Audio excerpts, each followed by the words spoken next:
I sincerely appreciate how Michael went back to foundational Catholic principles from Catholic social teaching in his response. And so because of that, I'll take it to a more practical level with my response.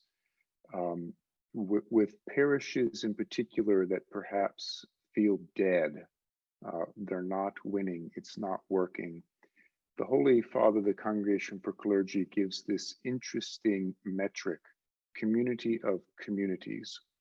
So in many parishes all over the world, we do the census and we count people as members or as families. And the Holy Father of the Congregation for Clergy is not asking us to stop doing that, but to start also thinking about how many communities do you have?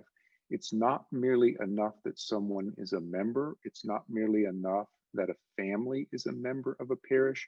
We want them to have some sort of active and actual participation in the life of the parish, because we understand once they have those types of experiences with other people in the parish, sharing their faith, participating in the sacramental life, growing in holiness, once that type of structural conversion takes place, then we have that personal conversion that takes place. Suddenly, a member or a family does not feel alone, but feels that, okay, maybe my parish is large, and so it's too much for me to feel like I'm part of something because it's so big, but at least I can be part of a small community of communities.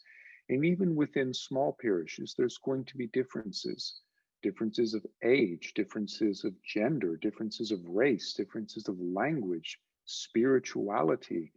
Many factors can come together. Well, allow those people to come together and have these various faith experiences whereby their faith is strengthened. They are given the spiritual energy that they need, the spiritual courage to go to other people in their local community, in the parish or even outside of the parish, and say, come, let me introduce you to Jesus Christ. These types of things can take place much more easily when it's a smaller group and not something that we're trying to bring about in a large way. Hopefully we can get into this with the structures at the diocesan level in the future question by you or some of the participants, but to vastly reconsider some of the ways in which the church traditionally and typically has done things in terms of that organizational structure, particularly in places where there aren't any.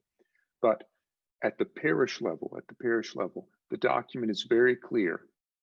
And the German bishops got very upset at the fact that the document makes very clear that the parish priest is the one who ultimately has charge of this. And too often today, priests just kind of throw their hands up and say, well, I'm just going to let it go. That's not what the father of the family does. He shepherds, he protects his sheep. And so the church is asking of them as shepherds of their particular flocks to protect them. And one of the ways in which we do that in places where there's little to no organization is to help and assist in that. And being creative, precisely what Michael said, in a cultural way. The culture in the West versus the East, the North versus the South, it's going to be different. And the church is not asking anyone to follow some sort of cookie cutter particular way of doing things. You as the father, as pastor of the parish, here are some of the tools that you have. Here are some recommendations that we offer you to bring this about, not for your own good, but for the salvation of the souls of the people in your parish, so that your parish is constantly on mission. Thank you, Father Anthony. I think